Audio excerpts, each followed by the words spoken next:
with your life, your business, your relationships, and your health. My name is Yifat Cohen. I am your host, and today we are talking with Phillip Stutts, who comes from a world of political marketing. Amongst his victories, 2 decades of experience working with campaigns with billions of dollars in political ad spend, contributed to 1,273 election victories, including hundreds of US House campaigns, dozens of US Senate campaigns, and even 3 US presidential victories. He's the founder and the executive chairman of Go Big Media, which is a political media firm, and the founder of CEO of Win Big Media, corporate marketing agency. Together, these companies have won more than 42 national awards for marketing and creative content. Phillip is here with us today. If you want to come and chat with him, thatgeek.com/live is the place that you want to go, and we'll get the show started.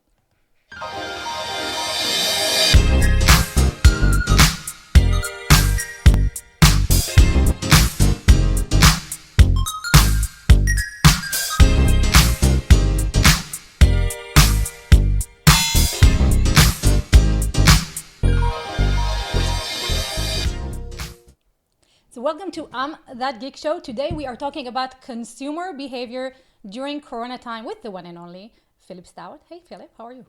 I'm great. Good to be here.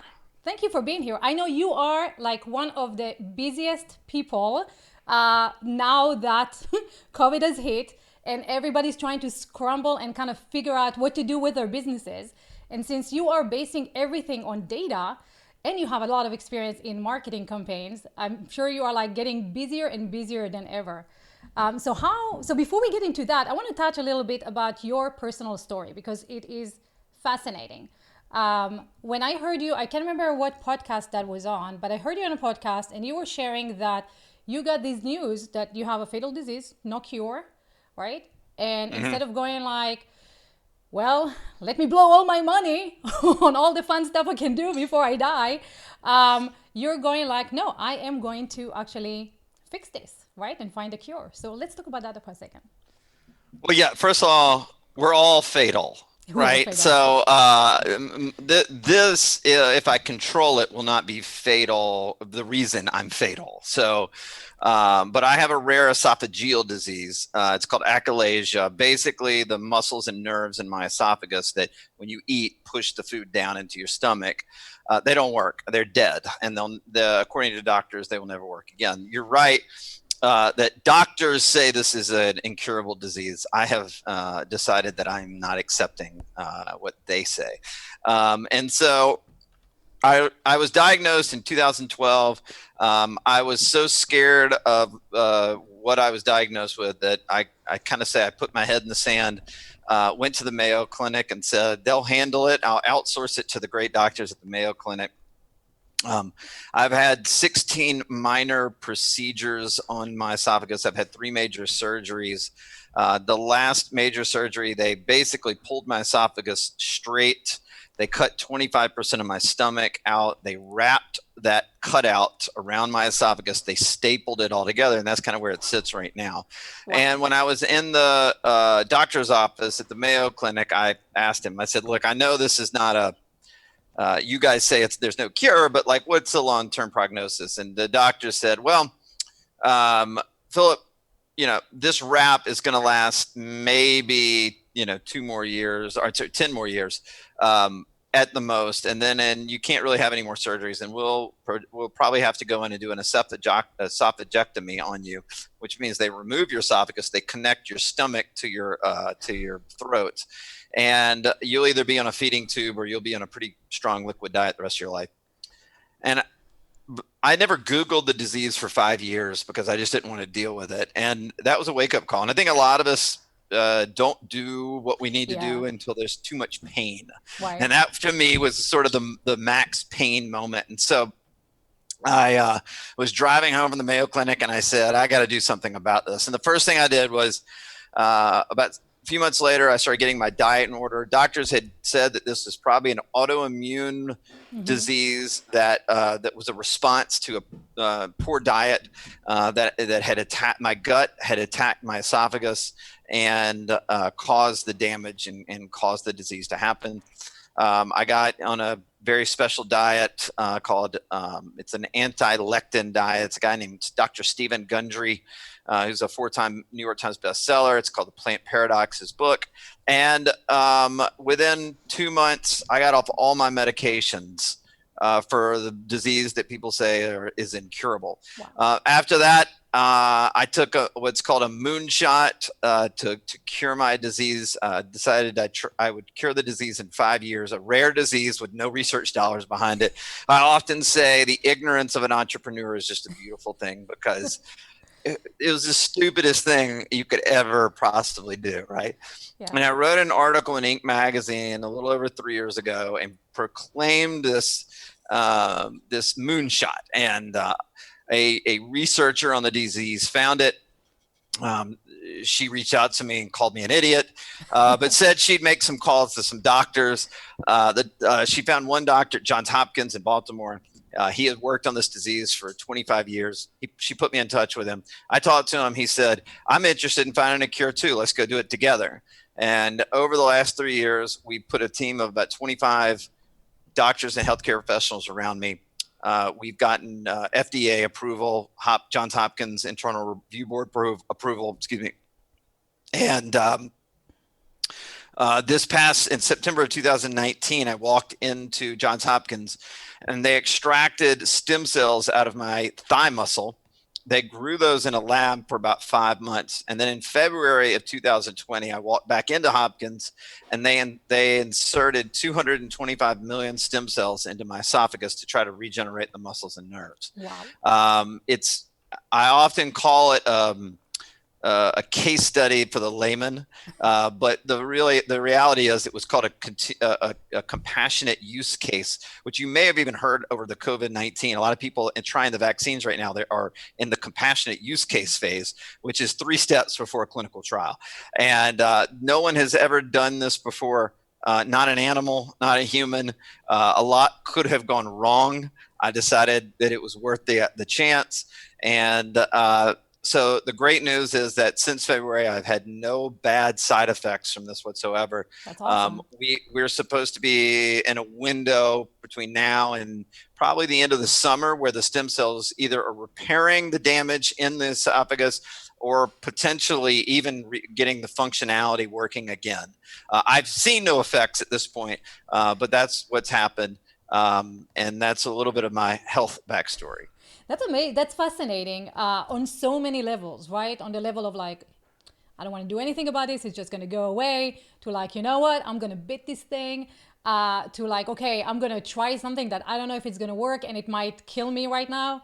Like with so many levels. So did it affect the way that you were looking at Corona when that started? Did you go like, okay, I've been through worse. I talked to the doctors. The doctors said there's no cure. Now these doctors are saying something else. Like, does that affect how you? Yeah, I'm sure it has. I think a lot of things have. I think I was about 8 years ago, I was a horrible leader, a terrible businessman, and didn't treat people well. I was heading to a lot of pain in my life, but the disease, if anything, the disease is the best thing that ever happened to me, because it really did change everything about my perspective in life. I realized I have a finite time in this life and I need to make the most of it. So to answer your question, Yifat, it's like Corona really doesn't bother me at all. Like I don't, whatever, if it happens, it happens. I'm immunity. Like if I get it, I'm not in the high danger risk. It doesn't affect my immunity system or anything like that. But the fact is that we're in a very transitional point in this world, not just in the economic standpoint. I believe in the way we look at each other, we treat each other. I think we're going to regret what the data is clearly saying right now is that from the economy standpoint is we're in a point of need, not want. We've wanted all these things for all these years. If we wanted a boat, we'll buy a boat. If you want a car, go buy a car, right? And now people are buying things based on need. And I think that filters down to the value systems of people and how they want to live their life now. They realize what's important to them.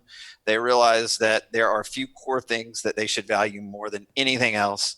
And we talked about this before I jumped on the show. Yeah. I've been on the road 2 weeks a month for the last 20 years.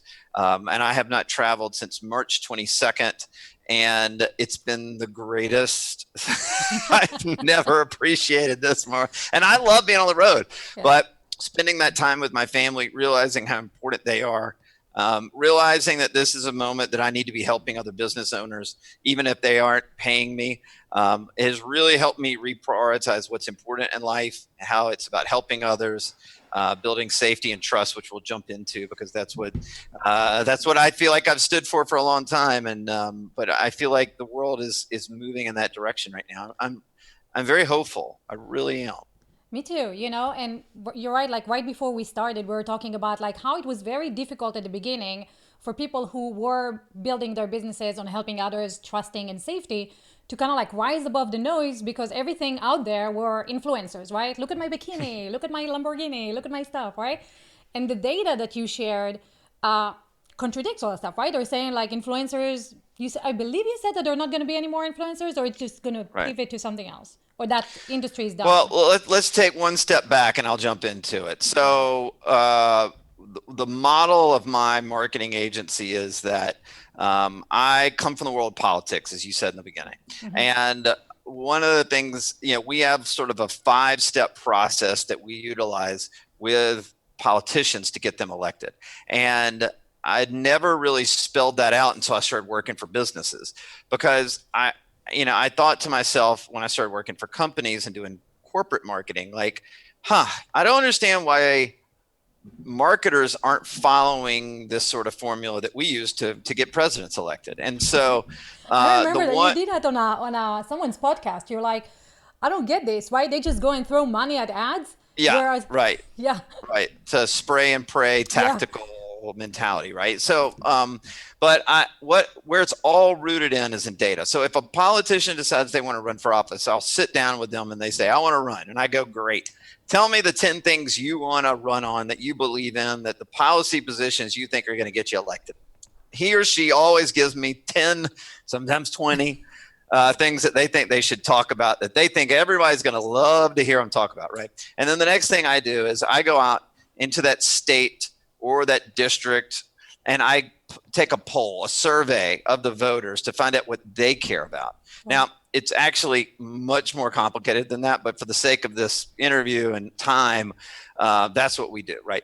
And ultimately, we find that there's, between the candidates' 10 or 20 ideas and the voters, there are about 2 issues where there's total alignment, where the voter is like, if you talk about those things, I'm convinced I'll vote for you, right? Yeah. And the other 8 or 18, they really don't care about, right? People just care about enough, and they can't care about 20 things at once. They're raising families, they're going to soccer practices, they're trying to do their job, they're living life, right? They're not like, what does that politician care about 20 different things, right? Right. So what I do is, like, I go, in their mind, there's no room, right? There's just no room, like you said, 100%. So they try to connect a politician with one thing, right? So that person is gun control. That person typically is 2 or 3 policy ideas that we know the voters would be very receptive to, that would get us to an election victory, right? And then we actually use that data to build the whole campaign, whether it's the brand, the strategic planning, the ad campaigns, the testing, all that. Mm-hmm. And so when I started my corporate marketing agency, I said, man, I need that same ability to look at data and follow those same steps that we do in politics. And we went out and created a partnership with the largest data analytics and AI company in America. This is a company that does all the data, all the data and research for Amazon, Disney, ESPN, Hershey's, TurboTax. I could go on and on, right? And I went to them and I said, well, companies other than Fortune 500 need to have access to this data. What it is basically, if you have a customer list, I can overlay that online with this data partner. We can track the what these customers do online, not necessarily what they say, but also what they do. And then we can we put out a 60-page data report on their customer base, and it gives us a factual and scientific basis to run a marketing campaign for that client. Is there a And number so that you have to have? Like, do they like if what if they have like 10 clients? Would that work? that would not work. That would Yeah, not you work. Okay. basically need 10,000, or you could build a lookalike. Or a lot of companies, we can put a website pixel on because I get a lot of traffic on their website. So basically three different ways, right? Yeah. And so I went to the data partner in March, and I just said, I want to run I want to know how the consumer sentiment is changing now that we're, in this weird moment. This was like in early March. And I was like, I want to figure this out for my clients, right? Yeah. And so we invested a lot of money. And I thought I'd charge my clients for this. And then I asked myself a question about March 10th. I said, how do I want to be remembered a year from now? Yeah. And when I asked myself that question, I said, crap, I got to give this all away. And so we decided that we would be investing into all this data, and we would give it away to clients. We would give it away to anybody that needed it right now, because I'm not on the front lines of the healthcare industry. I'm not a nurse. I'm not a doctor. I can't do anything on that front. But I could help businesses, whether they pay me or not. I can help them. And so we underwent the first national consumer survey data and research report the last week of March, after the lockdown went into effect. And we went in, surveyed 4,888 American consumers across all demographic lines. We had actually surveyed these same people in January, like we typically do every few months, to kind of see what's going on in the world. But we went back and resurveyed them to see how their consumer spending habits had changed since January, since the lockdown went in forth. And then starting tomorrow, on May 15th, we will be releasing our second COVID-19 consumer survey results. And I'm going to write to my subscriber list. I will write a detailed analysis of what people should be paying attention to. The bottom line, and then you can go into all the Q&A you want, and I'll stop talking. But the bottom line is that we are in a brand new economy. It's not a new normal. There is no normal. When you don't know what's going to happen in 2 weeks, that's not normal. But I do know this. We are in a brand new economy.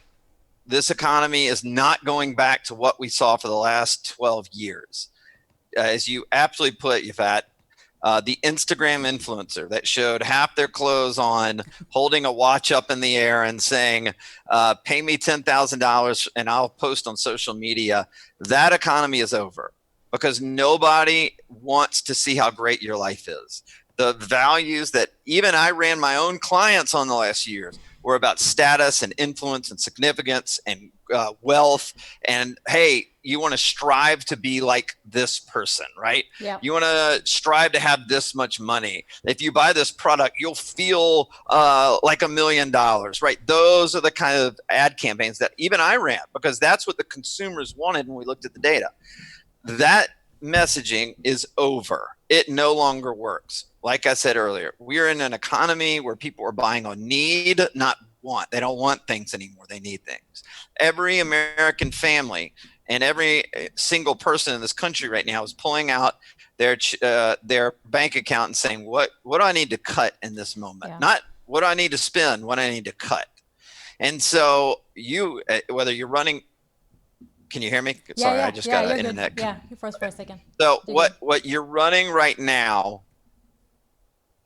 is you've got to run, and the data is very clear on 3 very important factors, and that is caring and helping others, trust, and safety. Those are the only 3 reasons people are buying right now. Now, there's the new data we're coming out with tomorrow. It's got a little twist. I will reveal that here if you want me to. I do. I would love but that's to. Looking.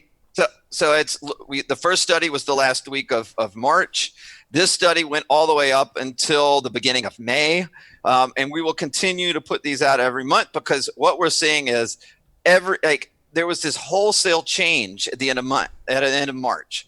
I've never seen the messaging for marketing change so rapidly, so quickly, and flip-flop from status, significance, influence, wealth, creation, all those things that we marketed on for years. If you use that now, you are going to kill your business. Right. And the things that weren't working 3 months ago, right? Hey, I'm honest and trustworthy in this business. Hey, I create safety around my product, and my product or service helps others. Those things like didn't move because they weren't the loudest voices in the room. Right. And now those And I'm are. an example of this. Like we were just talking about, it's like how frustrating was it? Because, unless you are in a bikini, nothing would happen, right? And you don't want to see me in a bikini. So Yeah, you yes, don't want I to see me agree. in a bikini either. Yeah, no. So listen, like when we went back in and did this survey that we're going to release tomorrow, what we found was that helping others, safety and trust are still the most important factors around the message you market your businesses for right now. There's no doubt about it. That has not moved since March. And I don't believe it'll move again and for a long time. Here's why. And I think this is critically important. They say we won't have a vaccine for another year, maybe 13, 14 months, right? By the way, that's the earliest we could have it. You can't give someone a vaccine right now in a clinical trial or a compassionate use case, and you can't have them with a vaccine and 6 months later that person dies from the vaccine or the vaccine doesn't work. Right. You have to let these things go out over a long period of time. That's why they're clinical trials, okay? And so we know that we're going to be living without a vaccine for at least a year, year and a half at the soonest, right? The common cold and the regular flu don't even have vaccines. Like, right. We may never get one here. Yeah. I don't know. So we know that. Okay. Let's say a vaccine comes in August of 2021. Cool. Awesome. How long does it take to vaccinate 319 million Americans, much less 7 billion humans? Right. Right. Years. Yeah. Years. So wait. So on that one, a lot of people are saying that like the flu, because the flu doesn't have a vaccine, right? And we just run it through the season. They have one vaccine for one strain, right? Yeah, but like, but it dies, like there's a flu season, right? So will the corona season end the same way that the flu season ends and then we can come back? I have no idea. Where's the data on that? I don't know. But here's the deal.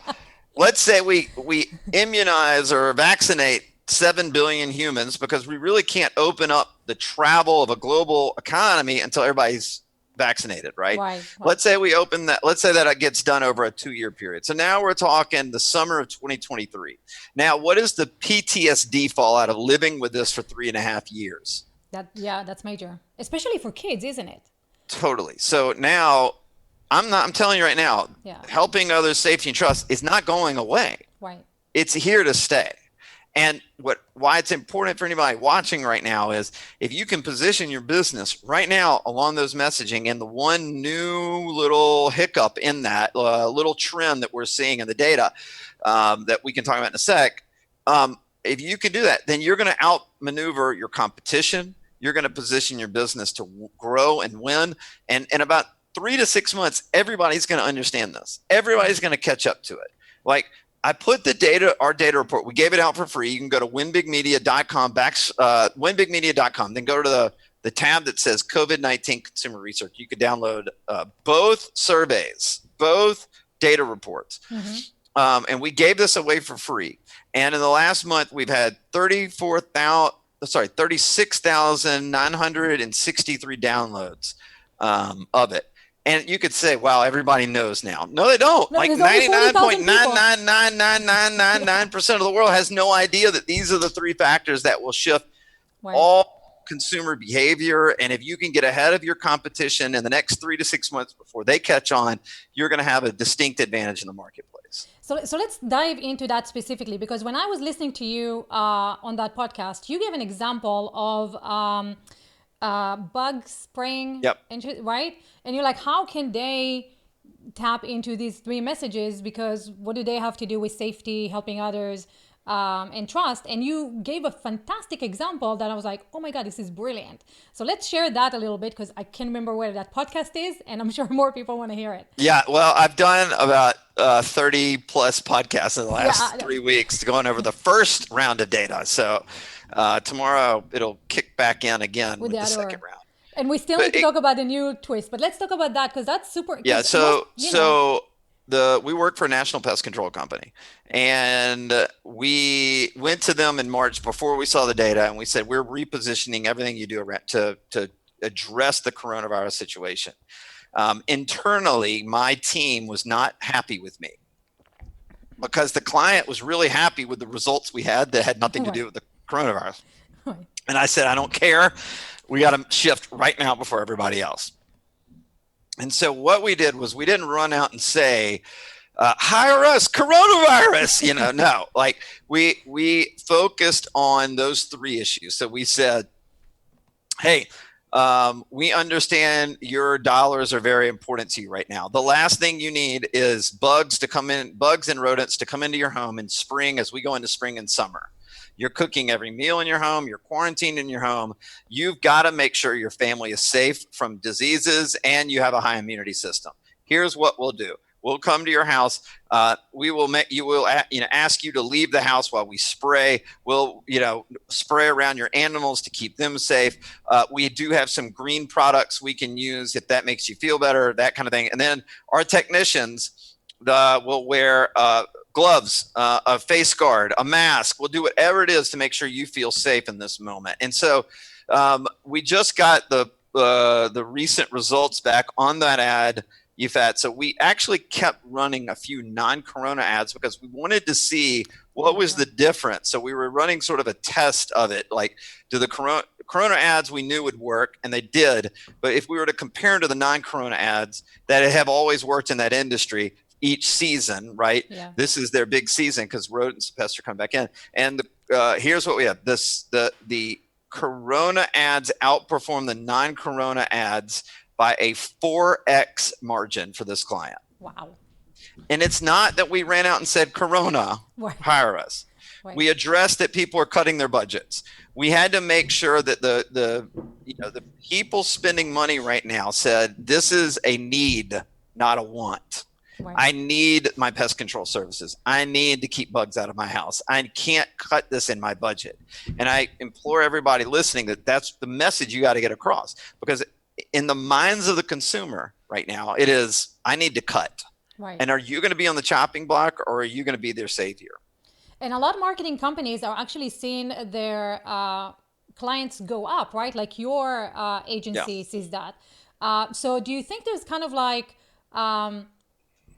maybe two ways of thinking? Some people going like, oh my God, I cannot do ads anymore. And other people going like, oh my God, this is opportunity. Let me put as much money as I can in there so I can capture more market share. Yeah, I always call it committed versus interested. So the business owner, all business owners are interested.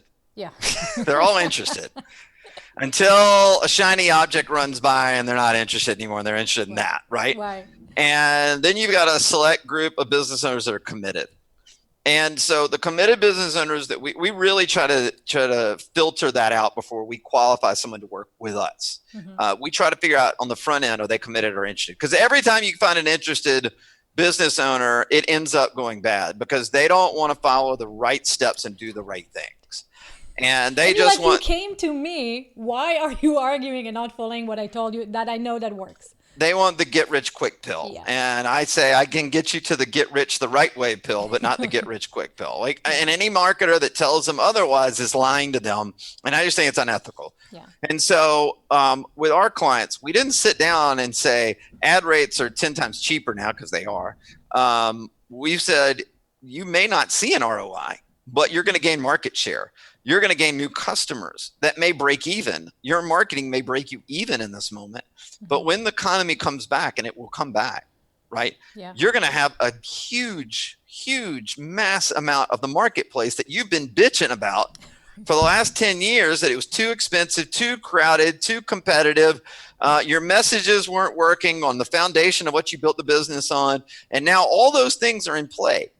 But if you think there's a 10x when you're going to 10x your business anymore, then you're just an interested business owner, right? Yeah. And so we had to have hard conversations with our clients, and we just said, everything you wanted is here, but our aim is to grow you in this moment. But if you break even, that's a win. Yeah. It's an absolute win.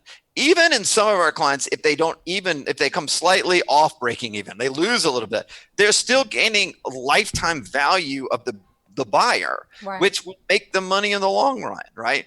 And so, with with the pest control company, we've had great success. With a couple of other clients, we actually have seen a lot of growth. With others, they're like, good, we're committed. Let's go this. And in about 9 months, we're going to have 1,000 new clients or 10,000 new clients. And we're going to optimize those to be bigger lifetime value clients. And that's going to make us a lot of money for the next 5 years. And so they get that. And so that's really the difference for me. Between two different mindsets, really. Yeah, right. So Adil is watching us, Rosa is watching us. Guys, if you want to hop in and just be part of the conversation, this is the link, imthatgeek.com/live. Adil is asking from Facebook, when it comes to services like advertising, how do you create care and helping messages? Are you reaching out on social in these times? You're doing ads. How do you create trust deposit now and then, cash on that later? Well, that goes back to your brand, and it also goes back to what your customers want, right? I always say this, and I'm just as guilty of this. I'm very proud of what I've built, right? Yeah. Started my businesses 6 years ago. We've grown them into the mid 8 figures. I have no outside investors. I have no debt. Man, I'm super proud of that, right? But maybe the people I'm pitching to work with me don't give a fuck. So my point is that every business owner I know brags about their product or service. Right. But what does the customer care about? Because for me, I've always been obsessed with the voter in politics. Right. What does the voter really care about? I love the politician, but I'm obsessed with the voter, right? I've always been this way. And so I would tell you, when you're looking at how you communicate and all that stuff, well, first of all, like for us, we need to know what the customers care about first. And then once we have that foundation, we have a 5-step process. This is the same process we use to elect presidents. It's the same process that every sports team in America uses to win championships. I can say I use this process in my marriage. Like, it's an unspoken 5-step process. This is my next book. I'm so obsessed with it. The first thing is you've got to understand the data and do the research to understand what the customer thinks. That's number one. Just like in politics, we go out and find out what the voter thinks. Then step 2 is we're going to build a strategic marketing plan. We're not going to run out and say, let's run some Facebook ads. Like, what if the data tells you your customer isn't on Facebook? Great example I'll give you on that. We did work with an Instagram influencer about a year ago. She wasn't showing half my clothes on the beach. She actually sold hair care products, and she had built 1 million followers on Instagram. And she got on stage, and she was like, had conferences, and people came to learn about the innovative way she had hair care products in the marketplace. And so she had built this huge following in business on Instagram. She came to us and said, hey, I want to move to Facebook. And we said, that's awesome. Why don't we overlay your customers and your followers right now and find out what they care about before you go to Facebook?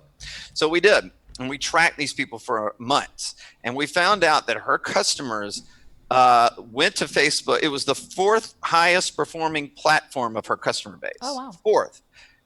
All right. She was about to invest a lot of dollars into this. And then we realized that what her customers really didn't utilize Facebook. Instagram wasn't even the number 1 Facebook. It was number 2. The number 1 platform on social media for her was Pinterest. And she had never done anything on Pinterest. So for me, the data always tells us how we build out a plan. Now I can build out a Pinterest plan for that client, right? Not a Facebook plan. And I can build out all the other places we want to take her business and try to grow it, right? The 3rd step is, now that we know what the data says, and now what we have a data-backed strategic marketing plan, we must work on your brand. Your brand must, if a customer comes to your website, they've got to have a connection with you. Let's take that, and I'll give you an example here. Let's take that pest control company who we went through this process with, right? We found in the data that they were losing business when they came to us because their marketing campaign was a guess, all tactical, and it was all about discounts. Hey, hire us, get a discount. Hire this, get a discount, right? Well, the economy had changed before coronavirus, and we had a great economy. And their customer base saw discounts as cheap. Right. But they were utilizing it everywhere in their marketing. So they couldn't figure out why people weren't buying from them. And so we said, stop saying discounts. Like they wanted a higher standard. So we said, let's sell your green products. It's a higher level. It shows safety and trust and, and helping others. Right. And so we did that. And we also rebranded them because they were a 35-year-old business that was started by a family. And we found out from the data that the customers wanted to buy into a family story. And so we rebranded, we built them a new website. We shot a video about the family story, how they contribute to charities and the local community, all these things, right? Yeah.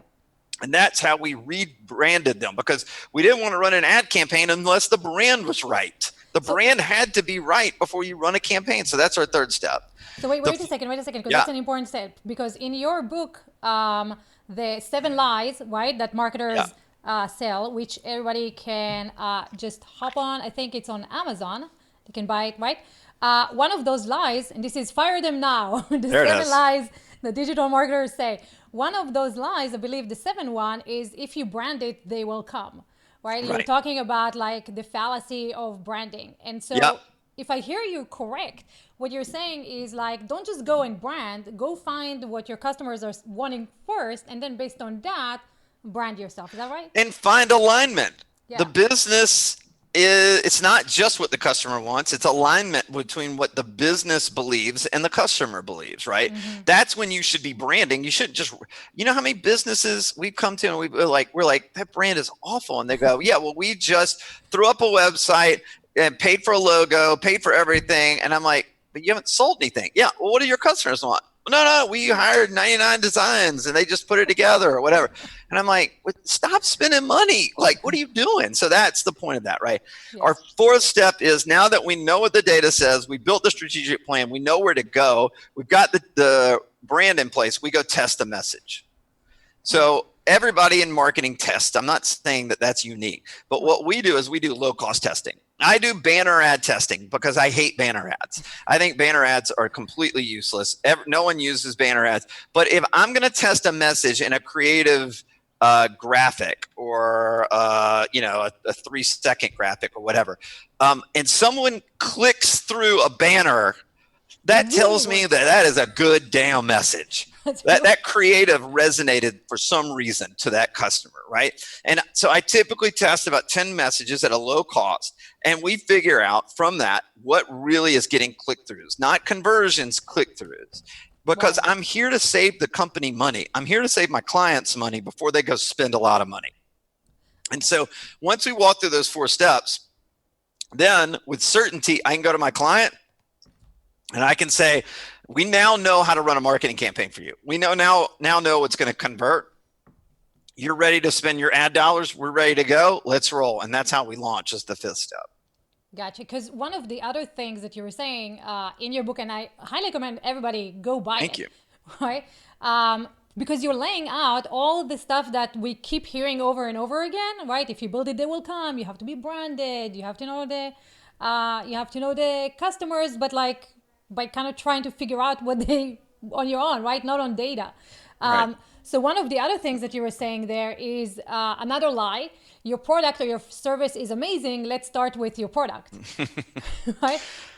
Well, I saw this in politics too. Like, people would go to the politician and go, "Oh my gosh, you could be president one day," and they didn't believe that at all. But they're just trying to lure that politician into spending money with that marketer, right? Right. And I just was like, "What the hell is that?" And then I saw that everywhere in marketing and corporate marketing. In fact, for the book, I interviewed 100 CEOs from Fortune 200 to small businesses, and all of them said the same thing.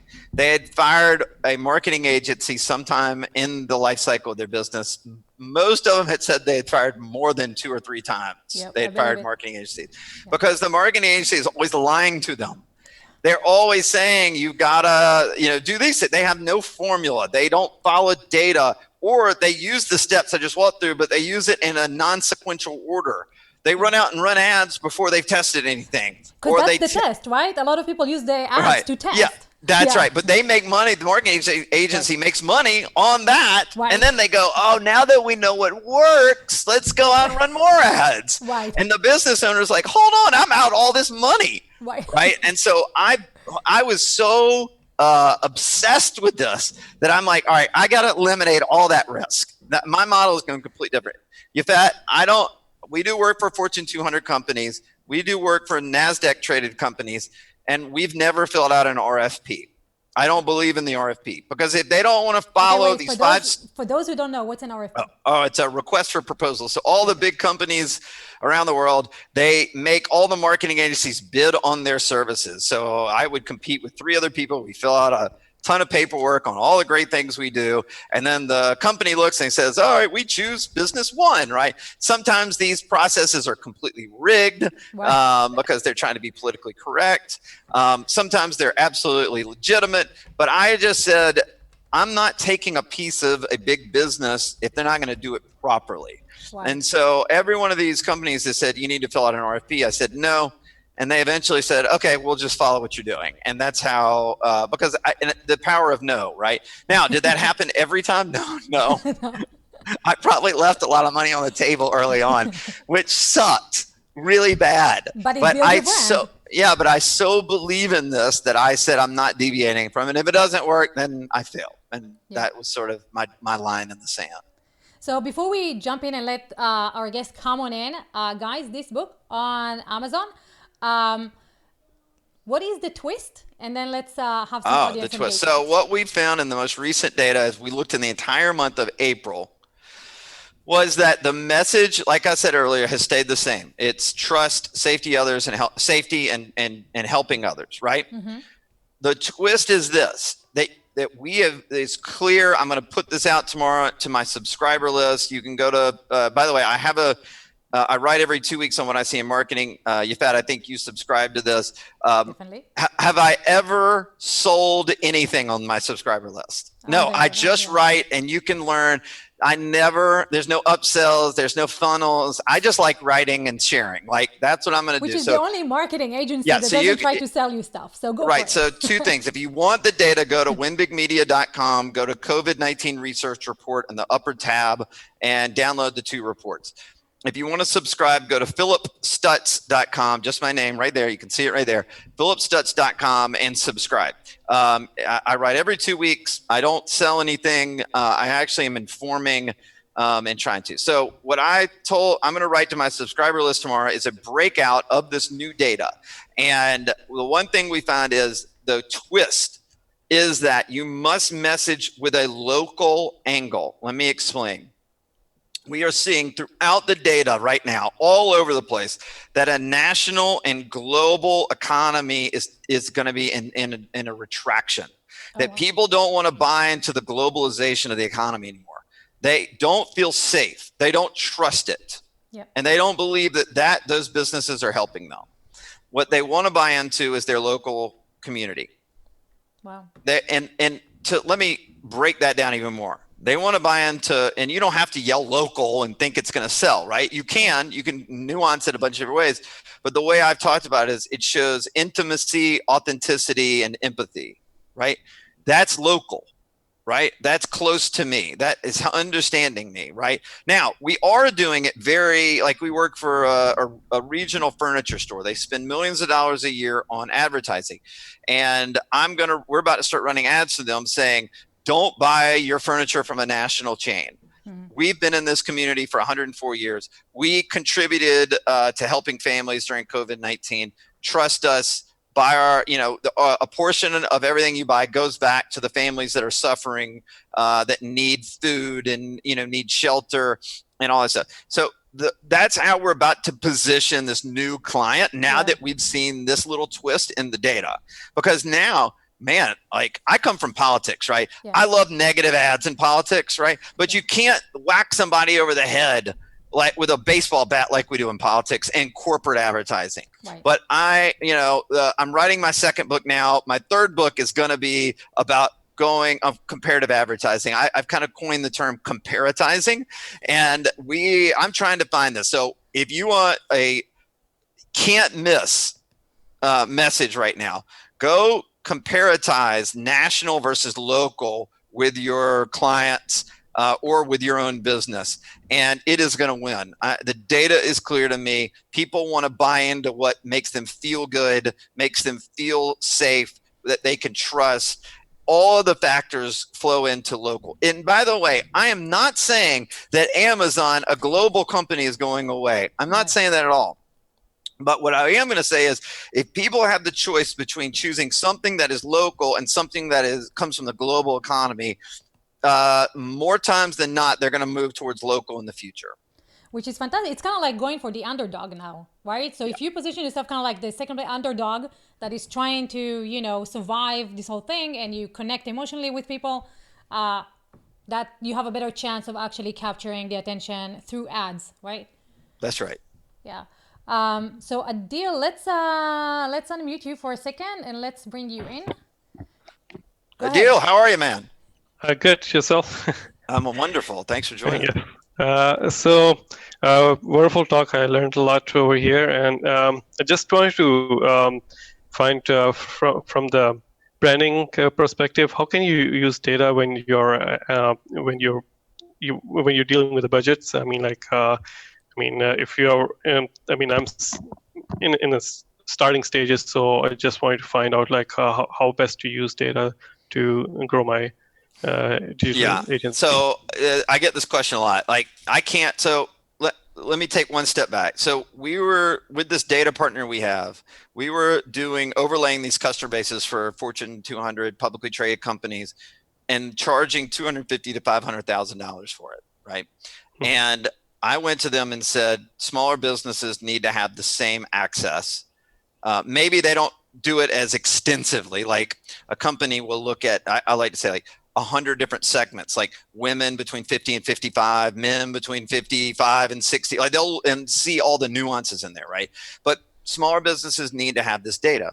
And so my partner came to me and said, good, you pay us $500,000, you get the exclusive licensing to do it and sell it in whatever price point you want.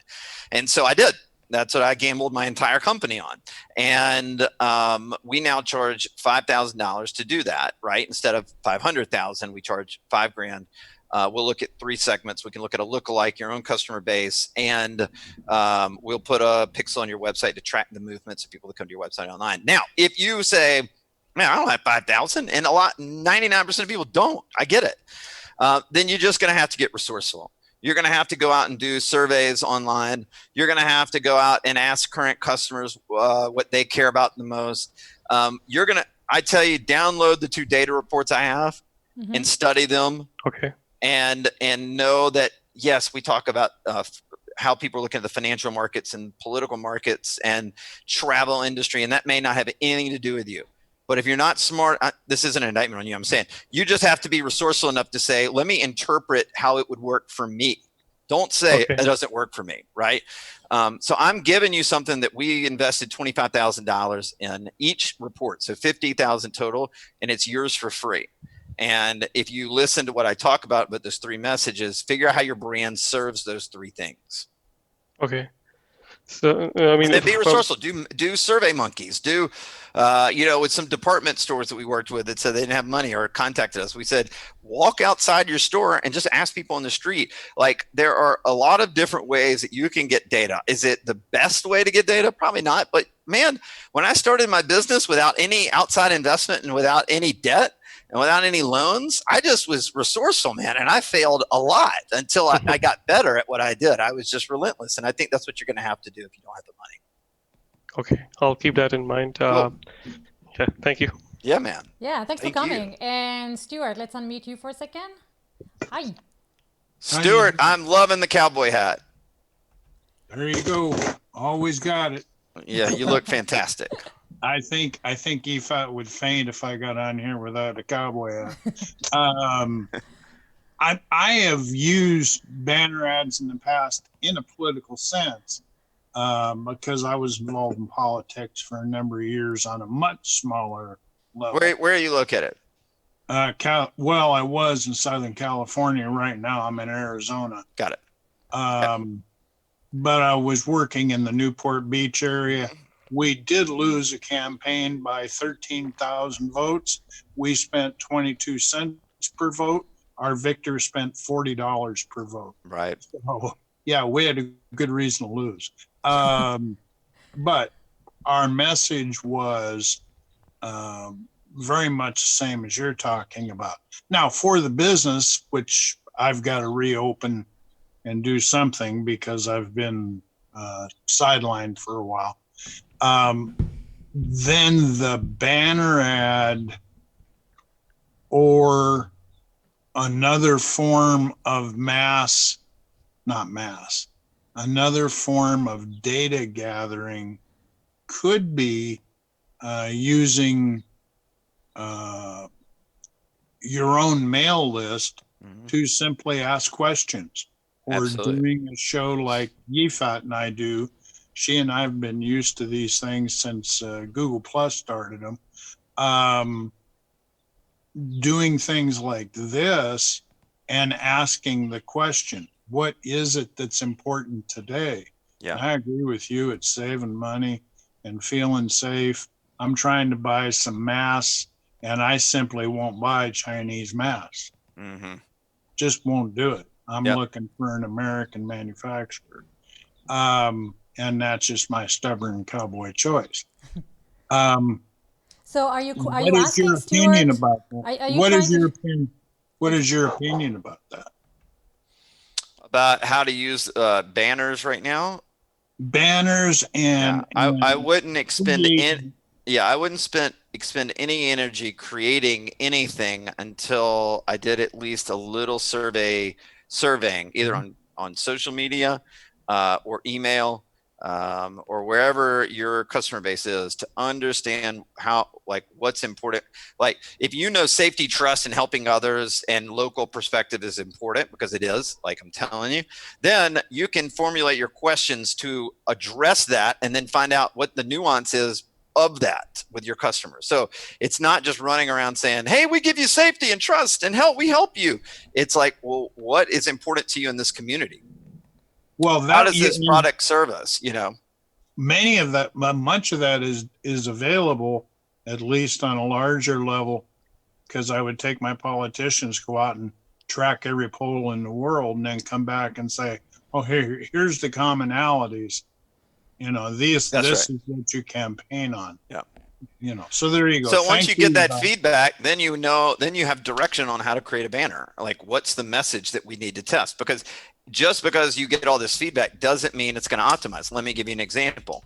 The Trump campaign in 2016, they would take from the data, they would take they would do 162 different variations of one message. Wow. They would communicate the message in banners.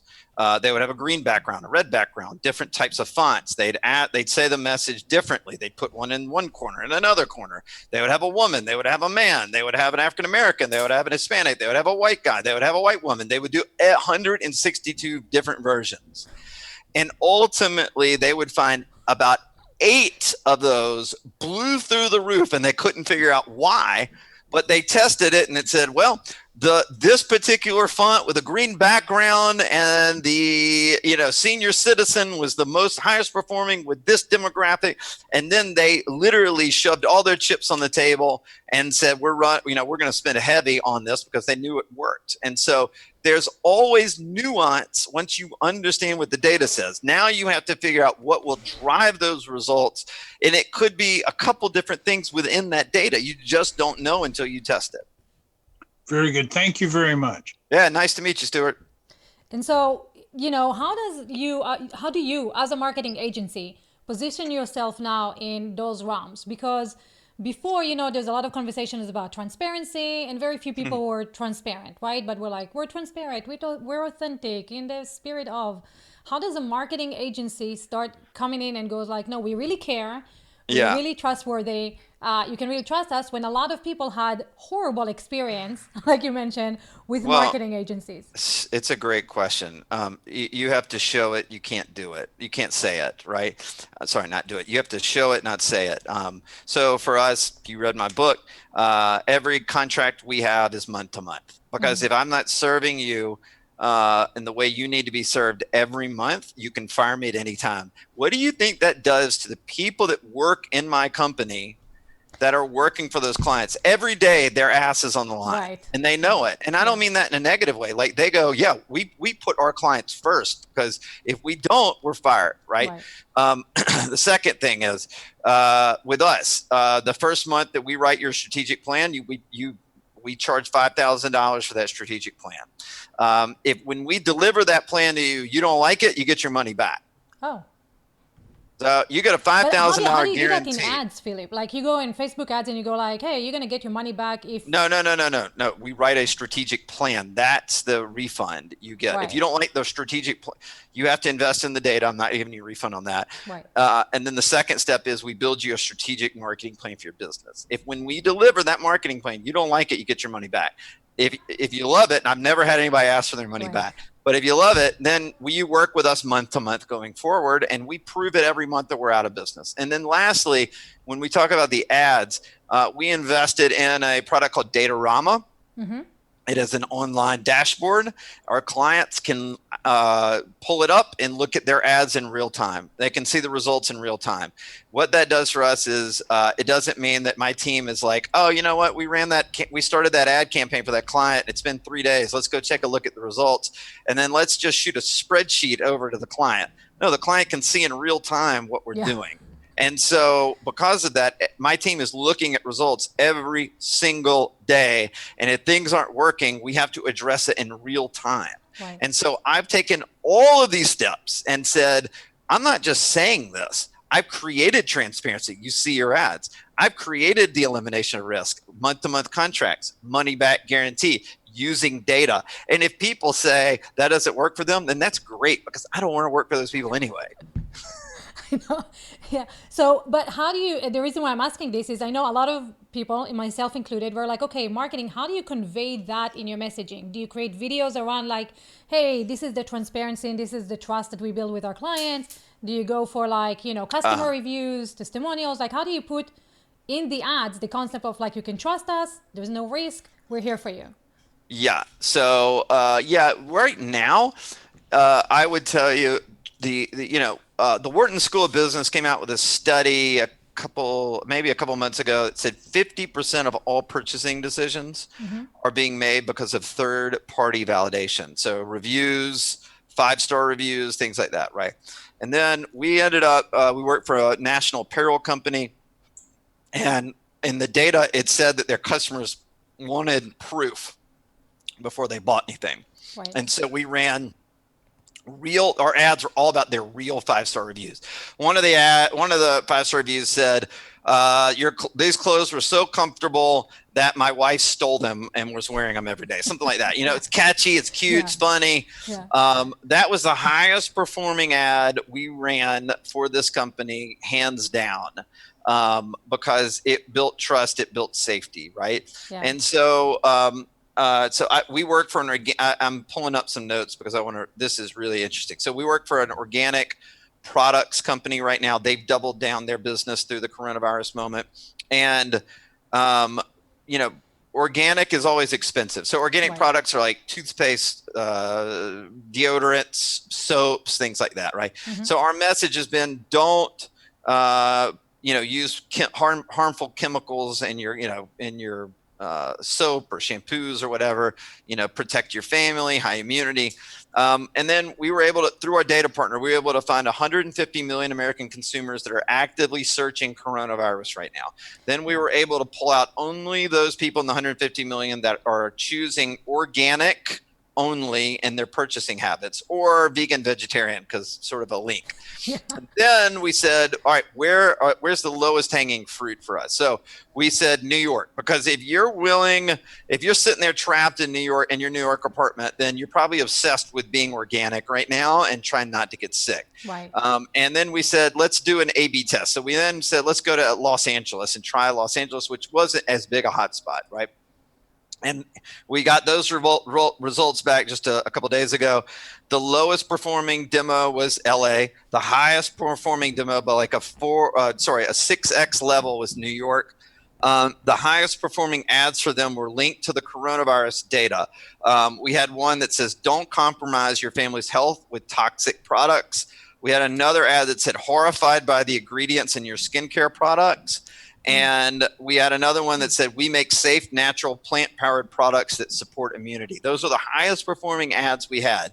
The lowest performing ads were the 21 detox kit that they sold. And because people were like, I'm eating right now. I'm getting fat in my house. Like people are not on the detox right kick now, right now, right? But that's what the data told us. Like we checked the data, we utilized all this coronavirus data, we tested all these things, and then that's what we found to be the most important thing. And so that's how we built safety, trust, and helping others. Think about this. Again, let me read this ad.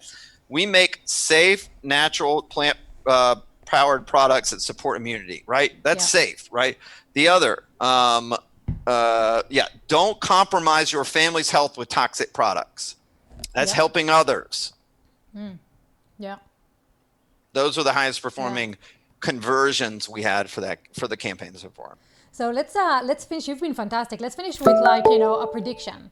Data is very, very important. And right now, your company and others can really dive deep into people's preferences and their likings, right? And like you said, tag them based on their preferences, where they live, what they bought, what they watch, what they see, all that stuff. But now around the corner, we also have the GDPR and the California rules and a little bit more of privacy acts that are coming in. Where do you see the intersection of how much data we can have on people to find good marketing, and the privacy side where people are, want their data protected? I don't. The data protected thing is long gone. Really? And especially, not only that, but it's going to get worse because in order to monitor who has coronavirus and who doesn't, we're going to have to give up more of our data. So I did think that if we didn't have this pandemic, that there would be a retraction in the amount of data you can collect. Right. And now I just don't see that as even being on the table anymore. I never thought about that. In Israel, where I'm from, the Secret Service, right, knows exactly where you were. And so there's all these jokes of I lost my phone. I called the Secret Service to be like, where's my phone? But a lot of stuff, right? And so they're not going to take it back, right? Because now we have this level of access to people's information that, why would we go back to? And the other thing is, why I'm doing these data. We're investing in survey data to give to everybody that wants it month to month. Is that everything is changing month to month? Yeah.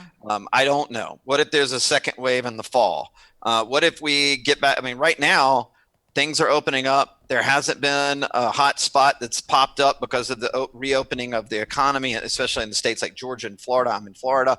We're going out to restaurants again. I've just decided if I get it, I get it. Whatever. I don't care.